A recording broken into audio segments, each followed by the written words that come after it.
Ya udah, pokoknya intinya memang saya sudah bertemu dengan mereka dan mereka meminta saya untuk menjadi brand ambassador.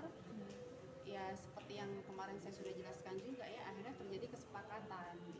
Tapi di sini saya mau tekankan, kan banyak banget nih kayak investor yang lain mempertanyakan, kenapa awalnya Angel Elgas CEO kok sekarang ini menjadi brand ambassador gitu ya. Itu banyak banget, itu juga saya minta pihak mereka nih semuanya ini untuk angkat bicara, meluruskan semuanya gitu ya. Karena saya udah jelaskan juga kenapa waktu itu awal launching saya sebagai CEO, karena beberapa kali itu saya diminta harus mengakui saya sebagai CEO karena salah satu di developer ini, pendiri ini adalah salah satu pengakuannya adalah oknum istri seorang aparat gitu ya. Jadi ya udahlah gitu, saya ikutin. Seperti kemarin yang saya katakan lagi, saya percaya karena saya orangnya positif thinking aja. Iya, masa iya sih seorang istri aparat mau melanggar hukum, mau mempertaruhkan jabatan suaminya. Itu penilaian saya pada saat itu. Dan pada saat launching pun suaminya yang dia kenalkan sebagai aparat ini juga datang, tapi mereka nggak mau tersorot kamera dan mereka tidak mau muncul. Makanya pada saat launching yang maju ini hanya kita yang terlihat yang kemarin yang teman-teman lihat kan gitu ya. Nah, saya ini pengen minta mereka meluruskan ini semuanya agar tidak jadinya fitnah gitu. Jadinya banyak orang-orang yang dirugikan nantinya taunya oh ini Angel Elga punya, oh ini seperti ini gitu kan. Nah, ini sih saya minta. Sama yang saya tegaskan lagi, memang saya minta pihak kepolisian untuk bisa menghapus nama saya. Saya minta kepada pihak developer juga untuk bisa menghapus nama saya di situ sebagai Angel Token. Ini yang saya pengenkan gitu ya. Tentunya dengan prosesnya nanti berjalan seperti apa gitu. Paling nggak kita juga kasih mereka waktulah untuk berbicara gitu ya, berbicara, meluruskan gitu. Kan mereka juga punya hak ya untuk apa ya Bang, untuk meluruskan semuanya. Kalau memang benar katakan benar, kalau memang tidak ya silakan gitu kan. Mengulang sedikit. Berarti sudah ada komunikasi. Kenapa? Sudah ada komunikasi. Saya terbuka ya, kali meminta waktu kepada saya dan terus banget meminta waktu kepada saya dan minta lagi keringanan, tolong dong Angel, saya mau membayar Angel. Terus tapi kasih saya kesempatan lagi untuk meeting sama Angel, apa saya siapkan waktu. Ini terakhir kali saya ketemu masih baik-baik, ini ada Kak Kalim. Nah, ini seorang aparat itu yang meminta saya berkali-kali, akhirnya menemukan kesepakatan lah ya di sini. Ini akhirnya kita foto baik-baik, kita foto. Tapi yang tadi saya katakan lagi, setelah saya foto, saya nge-tag dia, saya kayak orang bengong gitu loh. Kok dia unfollow saya? Ya kan? Nah, ini yang saya pertanyakan juga, berarti ketemu saya di sini tuh apa artinya gitu? Ya kan? Kalau orang sudah ketemu, meeting, sudah ada hasil harga yang oke, Angel saya mau bayar kamu, oke Angel kita kasih termin ya, saya saya bilang oke, demi persahabatan kita kamu sanggupnya bagaimana, saya kasih termin biar kita ulang lagi bikin kontrak brand ambassador yang baru ya kan, oke gitu. Tapi kok aneh gitu loh, saya di unfollow, saya tanpa saya mengerti apa maksudnya. Nah, terakhir waktu kita habis acara preskon juga di sini, habis bikin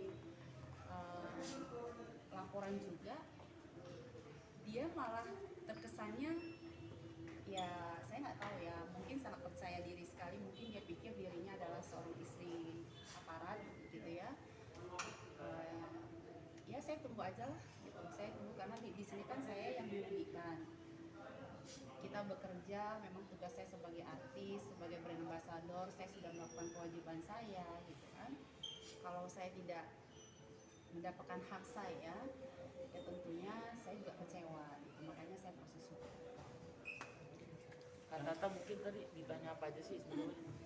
Ditanya seputar bagaimana cara memperkenalkan Mbak Angel. Ya, mereka meminta saya untuk minta waktunya Angel udah bertemu kapan dan gimana. Ada beberapa pertanyaan yang memang saya kenal sama pihak sana tuh, saya duluan kenal. Jadi saya lebih menjelaskan beberapa, meminta Mbak Angel juga untuk waktunya kan saya juga ada beberapa kali ya Jel ya udah berpikir, dia berpikir tapi ini saya yakinkan juga ini aman kok karena mereka pihak sana jelas gitu, buat saya orang yang jelas. Maka Mbak Angel Semua tuh mau. sebenarnya di sini tuh positive thinking aja. Makanya Mbak Angel Positive mau. thinking gitu. Kalau Pak Uji itu memang setiap kali kegiatan saya kan namanya kita selain satu manajemen kan sudah saya anggap kayak kakak ya dari zaman dulu gitu ya. Kalau ada apa-apa mungkin saya cerita juga. Dia juga mengetahui apa yang terjadi gitu ya. Dari proses saya bertemu, keluh kesah saya, Kak ini gimana ya, saya udah bekerja, kok mereka setiap kali saya tagih, setiap kali saya minta laporan, kok mengecewakan saya selalu bilang itu kan, artinya ya karena Bang Oji kan lebih dewasa, terus mengajarkan saya udah deh sabar, baik-baik, memang makanya hari ini Bang Oji datang ke sini tuh kepentingan adalah untuk menjelaskan kepada penyidik gitu, apa yang dia ketahui, apa yang dia melihat gitu. Tapi bisnisnya masih beroperasi nggak sih? Ini yang saya khawatirkan, saya juga minta tolong kepada semua developer, terutama developer Angel Token ya, mengembalikan uang-uang orang yang sudah mereka terima lah gitu ya, karena menurut saya juga nggak mau ini akan merugikan orang banyak. Saya ada bukti chatnya, dari awal saya sudah mencium sesuatu yang aneh. Saya sudah bilang sama mereka, tolong keluar bicara apa adanya dan kembalikan uang investor ini. Gitu kan. Saya bilang karena di sini yang dirugikan itu nama saya. Gitu kan. Saya ada buktinya semua, chatnya semua ada bahwa saya meminta mereka mengembalikan ini semua. Bang, dari pakar hukum dari perizinan sendiri sudah Bang cek belum sih Bang? Jadi begini, legalnya resmi atau tidak? dari sisi perizinan memang kalau dari sisi Angel sebagai pelapor tidak ketemu karena dari awal sudah di drive cerita-cerita tentang aman kan dari sisinya Mbak Angel sehingga dia tergerak untuk ikut serta dalam kerjasama. Persoalannya dari sisi perizinan kami kuasa hukum maupun pihak penyelidik Polres akan bersama-sama mencari tahu sejauh mana perizinan ini ada.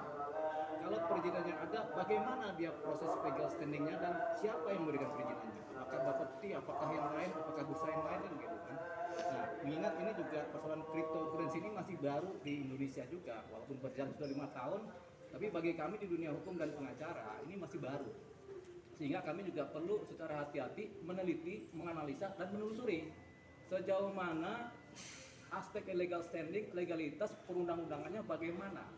Nah, sementara ketika kami membaca secara pelan mengenai perundang-undangan yang melingkupi persoalan cryptocurrency, ini masih terkait persoalan perdata saja.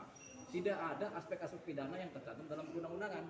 Tapi nanti kami akan diskusikan lebih lanjut secara detail dan kami mungkin akan membuat suatu conference mengenai persoalan cryptocurrency ini. Bagaimana aspek hukumnya di situ. Jadi nanti tinggal tunggu aja kapan kami siap. Nanti kemudian kami juga bekerja sama. Harapan kami bekerja sama dengan teman-teman media untuk bisa membuka secara jelas dan terang benderang apa sih ini kripto ini kan gitu kan. Mengingat kami pengacara pun masih agak samar-samar karena kami nggak pernah ikutan begitu. Hanya saja yang kami harapkan ketika ini masih di wilayah awang-awang, masih samar-samar, harapan kami jangan sampai masyarakat banyak tergoda dan ikut serta dalam suatu bisnis yang masih legal standingnya masih kami juga belum pastikan baiknya. Jadi kalau rugi bahaya, untung dapat, tapi rugi banyak bahaya. Akhirnya nanti masyarakat menjadi korban. Ini kejadian seperti ini. Jadi harapan kami akan mengadakan mungkin konferensi khusus untuk aspek hukum mengenai cryptocurrency. Tapi sampai detik ini badan hukumnya sudah terdaftar nggak sih?